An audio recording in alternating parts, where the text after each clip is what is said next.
Well, friends, I'm so excited because I get to talk to one of my favorite people today who often fills in for me here at Avid Readers of Christian Fiction. So, Jaime Jo Wright, welcome. Hey, I'm on the other side today. This is fun. I can ask you questions. Yes. Okay. So, if there's someone new to the podcast that haven't read your uber creepy books before, can you tell us a little bit about yourself? Well, it's funny when people meet me at like events, they're like, "Oh, you're not what I thought you were going to be like based on what you write." I thought you would be way creepier. Yeah, like creepy, and they think I'm gonna, black and goth and all that. But no, I am. I write gothic mystery and romantic suspense. I'm from Wisconsin. I live in the big woods. If you're familiar with Laura Ingalls Wilder, that's Yes. smack my area, and I'm just a small town country girl who likes to write creepy things. I love cats. This is Foo, and I have four more cats somewhere. And Creeping around. yeah, I'm just working on the aura. As I get older, more cats. I might adopt a few bats and start wearing a black cape. But in the Yeah. meantime, I love it. Okay, but did you grow up, did you love, like, Elvira and, like, the Addams Family and, like, all that kinda stuff? okay, this is where it gets weird because no, I was very easily scared. What? Yeah, I know, it's really strange. My parents had to be really careful on what I watched because I had such a vivid imagination, I would redream, Oh. like, scary things. So, no, I wasn't. I think the scariest thing I watched was Scooby-Doo, and even that would scare me. They always pull the mask off at the end, though. You I can know, actually s I know. I know, they did, but it was scary until you got to the point where they were pulling the mask off. So I was like a Little House on the Prairie girl Oh, me too. and Yeah. an Anne of Green Gables girl, and then something changed, I don't know what. When did this switch flip? I think it was in high school, and I blame Nathaniel Hawthorne Okay. for it. I mean, he's dead, so I can blame him without hurting his feelings. But I read The House of Seven Gables, which is a really creepy classic novel. If Okay. you've never read it, I have not. it's just creepy, and it's basically a haunted house story, and he's the guy who wrote the Salem witch trials Okay. or the Scarlet Letter. So anyway, read that and suddenly was just like intrigued by that gothic historical creepy, not Mhm. like the horror, but just creepy. And then I read Jane Eyre, and then I was like, "Ooh, this is fun." And then I grew up going to like antique malls and stores with my grandma because that's I was her hobby, and my grandma and I did like everything together. And I would get bored, and so I started going around, and I would pick up like a teacup or a doily or something, and I'd be like, who touched you? If you could talk, what story would you tell me? And that's kind of where I started mixing past and present, creepy mystery kind of concepts. And that's when it started shifting. So it was mostly in high school. That is so cool, and I do that at antique stores. I, like, love them, and I'm like, "Look at this thing." My husband's like, "It's old, it's rusted." I'm like, "But where was this? Like, who had this?" Like, it's so Right. cool. Yeah. I know. And now I've trained my daughter well because we'll go into one now and she'll like lift up like a tin can and she'll be like, Mom, I bet a serial killer owned this. Like, I bet you they did. Oh, I love it. I, You're cloning yourself. You're I am. cloning your creepy self. I'm trying really hard to clone myself. Oh, I love it. Okay. So the book we're talking about today is The Bell Tolls at Traeger Hall. So Mhm. it's a gothic split time suspense novel. That's a lot. Like so Yeah. dual time, which means like there's past and then there's present. It's Mhm. suspense, it's gothic, it's a thriller, Yep. all the things. And I will say this is not the kind that I would generally let me go get this book. And I Right. started reading it. I'm like, oh my gosh, I need some more. It's like super, it's creepy, but also interesting and what's going on. And I love split time. I love dual Yeah. time books. So tell us like how you came up with this idea and tell us a little bit about the premise of the book. Okay. So this story is one of the first that I've written that is actually inspired by a real cold case. Oh, And so the Bell Tolls at Traeger Hall is a play off of a mystery that's still unsolved today from England that occurred near the end of the 19th century. There was I can't remember if it was like a sawmill baron or some sort of baron, and he basically owned the town. He has the big house up on the hill, and he started telling everybody that he was going to be murdered and they needed to be ready to come rescue him and come save him.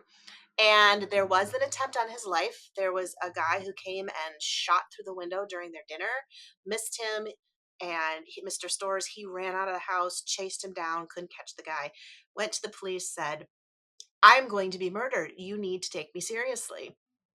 And they're like, okay, whatever.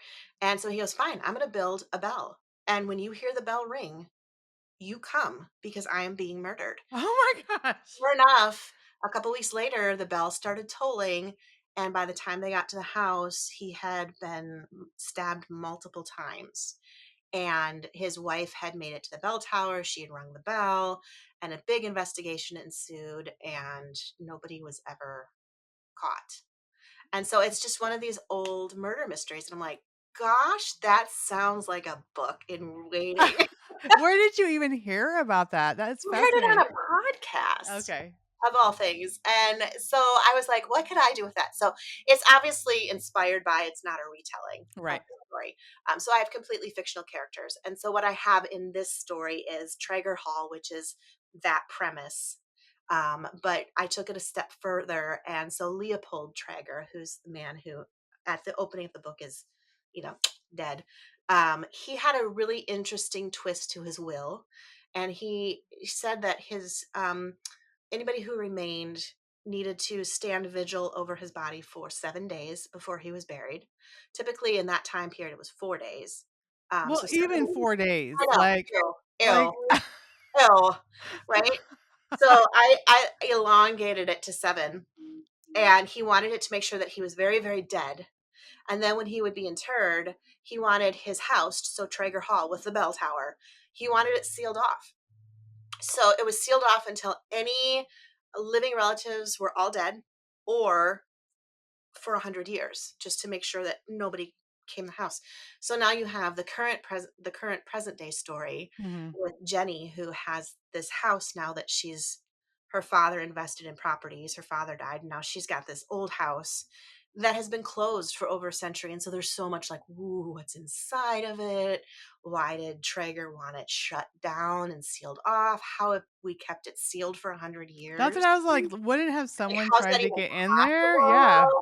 And so she's there, and she gets there right after there's like this summer flood at the creek and the old sawmill, and everything kind of breaks down. And she goes out to this creek, and she ends up finding the body of a long missing young woman in the creek bed outside of this house. And so the curse and the questions, That's what it is. I haven't got that far. You just gave it away. yeah, There's well, just that's like just the there's first just like there's chapter. like a hand just There's a reaching hand that's coming out. Yeah. The hand's coming out, and she discovers this body. And okay, so okay. enter the story of two stories, two different murder stories. Are they possibly connected with more than a century between? And Right. this house that has a bell tower on it that has this story of when the bell tolls, someone dies. Okay. Is the bell gonna toll sometime else in the book? She's nodding. For those who are listening to the podcast and not watching the video, she nodded Mhm. her head I yes. did. I nodded my head. Yes. Yes. Rather sheepishly nodded my head. Yeah. But it might toll more than once. We'll see. Okay, okay, okay. Uh, I I am just overwhelmed with so many questions on you take this cold case murder mystery, but then you're adding more murders into it. right. So yeah, you have like modern day murders with the old Uh-huh. murders and then the sealed up house. And like how do you even plot this book with two timelines, multiple murders? Like I would love to hear the Jamie Joe plotting process for this. I have a plotting process. Oh, do you? I don't know. Maybe you don't have a plotting process. This is what I I don't wanna know. know. I Like, don't know. how does this all how do you do this? Well, it's kind of funny because I'll see the story in my head like a movie, and so I'll watch the highlight reel, is what I call it, in my head like 1,000 times before I ever start sitting down to write the story. But with Like, the this, whole thing? Mhm. Yeah, We've talked before in other podcasts about, like, you can actually, like, see the rooms and there's, like, yes, colors, yes. and I'm like, I don't see a whole book before I sit down to write it. I mean, I don't see like all the little nitty gritty things as far as like every single scene, but Okay. like if you look at like a highlight reel, like the Oh trailers, yeah, yeah, of a you know, movie. it'll be kind of like that. Like the main scenes I've seen, and then I'll just rewatch them over and Does over. it And come at one time a or lot of it does, honestly. I'm weird, Trisha. I'm strange. We've established this. I'm just like, how many authors would like to have the whole plot, the highlight reel, just like downloaded to their brain? Right, it downloads to my Mm. brain, and then it's on repeat, which is the weird thing. Like it'll repeat and repeat Yeah, and okay. repeat. So I just got edits back. I'll just throw this in here Yeah. for a book I wrote with my son, and she's like, "This, you have this her do this and the opposite thing." I'm like, "Yeah, because we were like trying to figure out the plot, and I forgot to delete one thing." So like, I'm one of those people like at the end we're like, "Now how is this supposed to turn out?" Oh yeah, we got to go delete this. We're gonna add this. The editor's like, "What's going on?" I'm like, "I don't know. We were just figuring it out right before we You know, sent as it we in." go. Yeah, so I'm like, like I'm on edit still trying to figure out exactly how my plot is working. You know, I get that. I do. I That kind of happened with the last book that I wrote that's coming out in April. But with this one was really clear. It was really Okay. strange. And I knew who died. I knew kind of what was tying it all together. Okay. And there's an interesting twist in this book that I did that was really out of my element because Jenny, who's the present day heroine, is really into art, Uh like huh. classical art. And so there's a theme of classical art that goes through this whole book too. And Ooh. that was really out of my element, but it gave me a whole lot of impetus for even more stories. So I felt like I almost like okay, stop with the layers, Jamie, because you're gonna start drowning. You know, like old crime case, new murder, and then I threw in a widower and his little boy, and then oh yes, we have classic art from Paris, and it all happens in rural Wisconsin because that's believable. So, Yeah. you know, But I mean, if it works, it works. it did. And It I does. cannot wait. I cannot wait to keep going on this book. Because it's just so fascinating. And I mean, again, I'm not one that likes creepy stuff, but I'm like fascinated. I love because it's not like over the top. I mean, it's creepy, but it's not like, oh, I'm not going to be able to sleep tonight. Well, maybe I shouldn't say that before because I haven't read it before I go to bed. But maybe, but all that to say, it's creepy, creepy, but it's not like over the top No, horror no, type book. no. It's So not like a horror slasher. It's not Stephen King weird, yes, or Pet Cemetery type thing I where, did not sleep for months in high school because I read Pet Cemetery. oh, you don't even want to know what my thoughts were. Yeah. I was so excited to read Pet Cemetery. And when I was finished, I looked at my husband because I hadn't read Stephen King because I was such a fraidy cat when I was a kid. I looked at my husband. I'm like, I thought this was supposed to be scary. You're so funny. And he goes, "It is scary." I'm like, "No, it's not. It was totally Oh my predictable." gosh, I didn't let my cat near me. I had a cat that I didn't let in the room. Oh, Poor I want a cat someday that I'm gonna call Cemetery. That's gonna oh. be its name. But anyway, moving on. But moving on. But just Okay. think about it. Think about it, me being outside calling, "Cemetery! Come here, Cemetery!"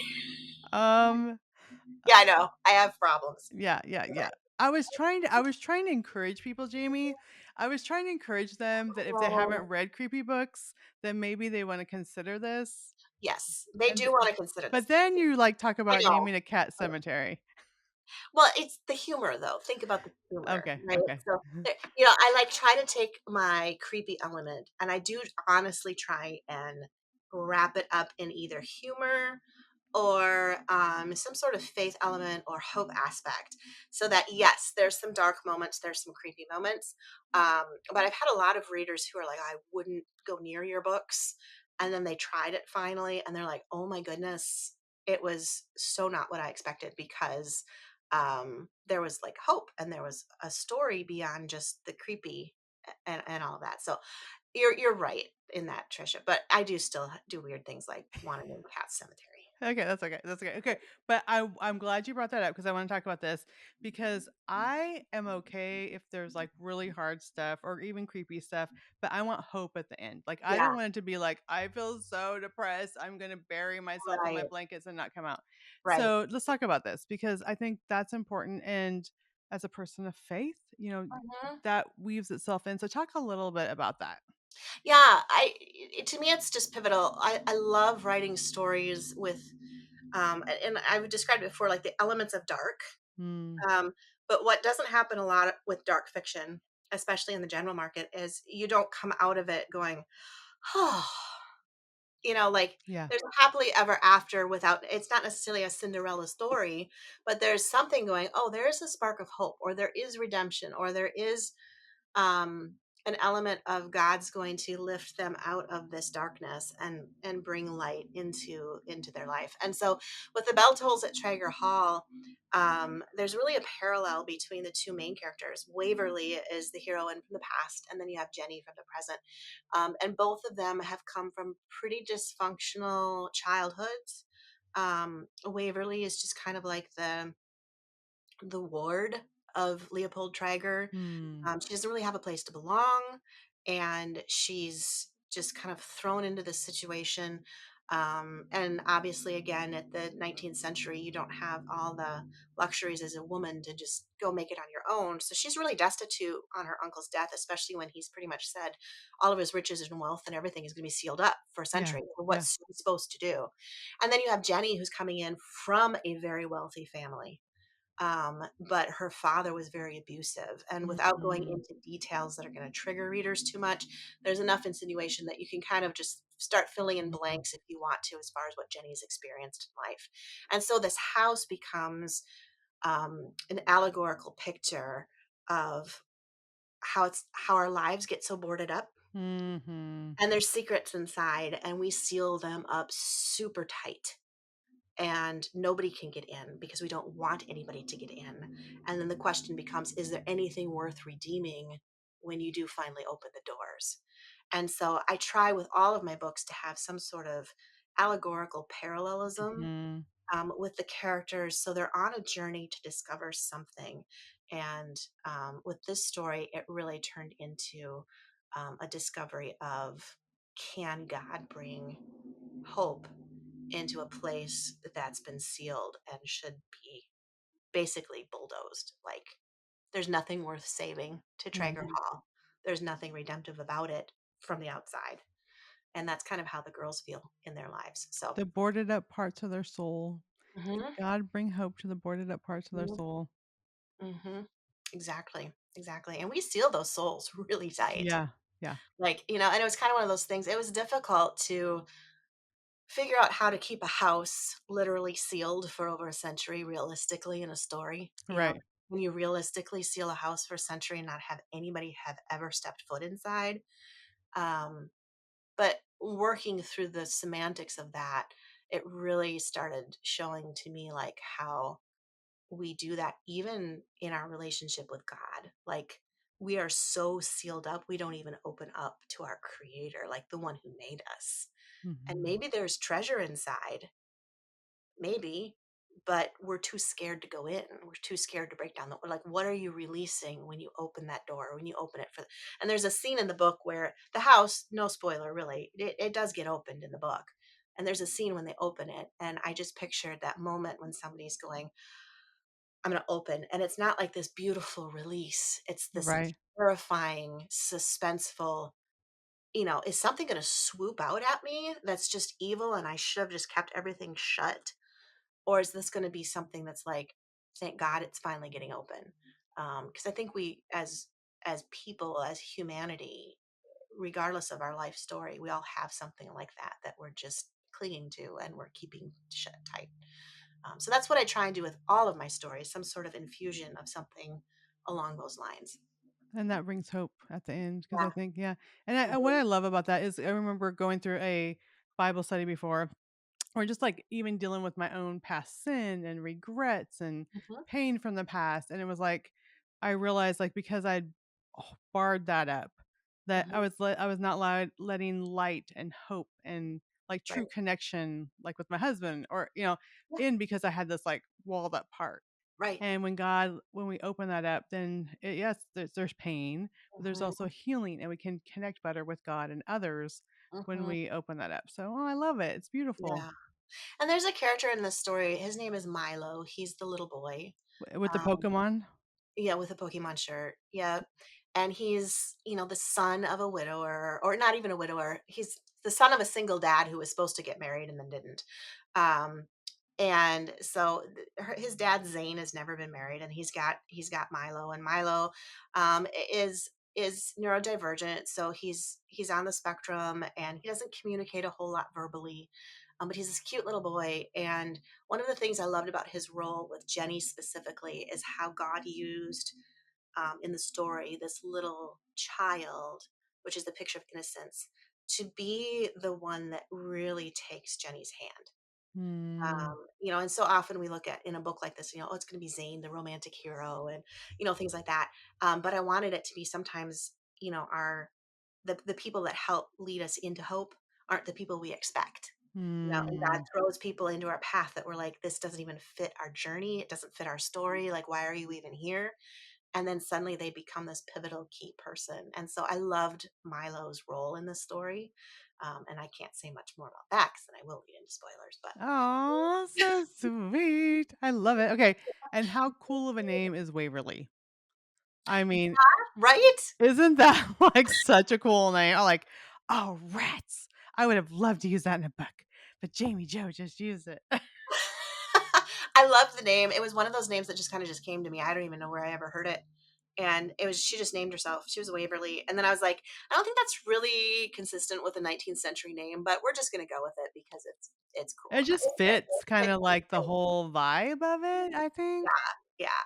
Well, and Waverly is just kind of she was fun to write. In fact, the two characters, Waverly and then Titus Fitzgerald, he's the Undertaker. So the hero of the past story is the Undertaker. And I always wanted to write an Undertaker hero. So he's very his romantic elements are rather morbid. He tells her he will be there for her in life or death. You know, those types of things. So we try and kind of couch the darkness with some funny humor like that.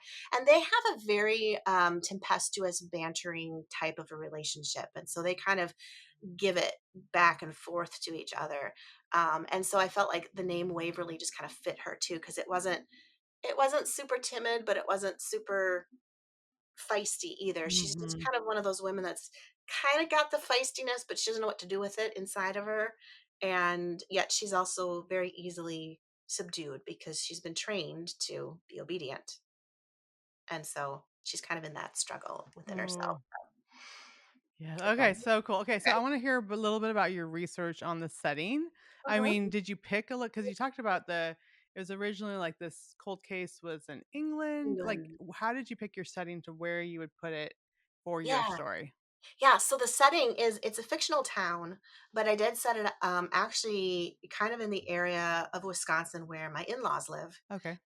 That nowadays is for the most part just farmland with a township. In other words, you've got farms and you've got like the city, not the city, the county courthouse type thing that is one room schoolhouse clapboard style, Right, right. used to vote in, and that's about it. And then the farmers will meet on the front steps for drinks on Friday night, type of a thing. And so it's a real rural kind of setting. But if you look into its past, it had all of the earmarks for being a more burgeoning town, like something that was going to become something. There was a Right. sawmill, there was mills, there were things like that, and then over time it just kind of dissipates.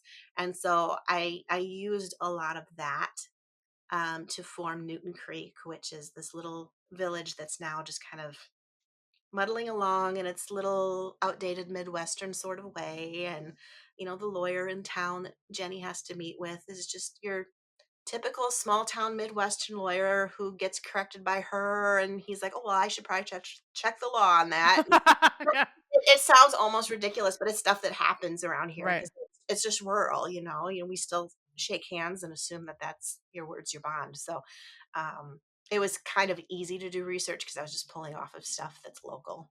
That's good. That's good. So you just, like, can drive down the street and go, "Ooh, Yeah, there's exactly. a" I oh. figured I'd made it complicated enough. I know. I didn't need to, like, put it in England where I had to, like, suddenly fly over and really Well, I mean, that research. wouldn't be bad, No, but it wouldn't. It wouldn't fit with my Midwestern brand, but, that's true. Yeah. And So I I love okay, so let's talk a little bit about the classic art piece because you talked yes. about this is a new thread. Was there anything that you discovered? Is it all creepy art or is it other type of art? Well, there's one piece of art, and I won't say too much, and I won't say who it's by, because if there are art aficionados, they'll be like, "Oh, really?" There's some really interesting dark classical art out there. There is. Yeah. There is, and there's a piece of art that is mentioned in the book that kind of makes people raise your it made me raise my eyebrow a little bit, like, really? An artist wrote, like, basically painted a potential murder scene, and it's one of those paintings that to this day is kind of debated on Hmm. what did the artist really intend. Um, and but then there's also like Jenny, who's she just loves classical art and she loves the beauty of it. She loves Mhm. Monet and all the famous ones and then the not so famous. So I started researching like, okay, I don't want to just put Monet in everything in Van Right. Gogh. Like, let's pick some other artists that maybe people don't know. And so I put a few of those in. And then I created my own fictional artist um, who makes their way throughout the book Okay. with kind of their own little thread. Okay. There is some interesting artists. I watched the Antique Roadshow, Yes, and they that's where I got some of these ideas I from. love the Antique Roadshow, and I'm Yes. like, why would someone, first of all, paint that, then hold on to it to 150 years, and why is it worth $50,000? Right, right. And then I look at my children's painting and I'm like, "That's better. I Why know. isn't that worth $50,000?" No, Exactly. it's not even worth a buck at a garage sale. Yeah, but then when you hear about the artists and whatever, I'm like, "Oh, I could see that now." Okay, yeah, Yeah, it's just yeah, and so fascinating. much of it is, the stories behind it, and then the people those artists brush shoulders with, and it is interesting to go online and, do virtual tours of, like, the Louvre and, different places like that, and just see the art, and then I had to study a little bit about the different time periods too, like, there were different Oh, yeah, in the same way there is with books, like, yeah. certain time periods, genres become more popular and others fall back, and it was kind of the same way with paintings. Like all of a sudden there'd be like this big push toward romantic paintings. And then there was a darker, more depressive, melancholy era. And obviously that's the one that I steer toward. But Yeah, yeah. it's just interesting to study and look at art. So it was fun to put that angle in because I've never done anything like that. It was also scary because I know nothing about art. So I'm like, why am I doing this? Because it was in your movie that was playing. It was in the movie that was playing in my head. And I'm like, gosh darn it. I You have don't to know learn anything stuff, about art. though, but now you know No, stuff I about do art. a little bit. Yeah, yeah. And I know every time I go to an art museum, because there's stuff that, like, Van Gogh, I was never really interested. I'm like, "He's kinda weird, and I don't Yeah, know. It just yeah, doesn't seem impressive." And then I went to the Van Gogh Museum in Amsterdam. I'm like, "Oh my goodness. This is amazing." Like, when you see yeah, it for real, because it's yeah, when it's flat on a screen, on a computer, or a right, photograph, you just miss so much, so right. You really, really do. Yeah, that kind of felt that way when I was in Italy and went to the Sistine Chapel and places like that. You see the Michelangelo paintings and such on TV, and you're like, "Oh, that's pretty," and then you get there and you're like, "Pretty is a way you're like, "Dude, underscored." how did he do this?" I Like know, I know. Oh, So, okay, so cool. Alright, so again, the title of the book is The Bell Tolls at Traeger Hall, mhm. and it released when does it release? When's the release for this one? October. It comes out in October. October.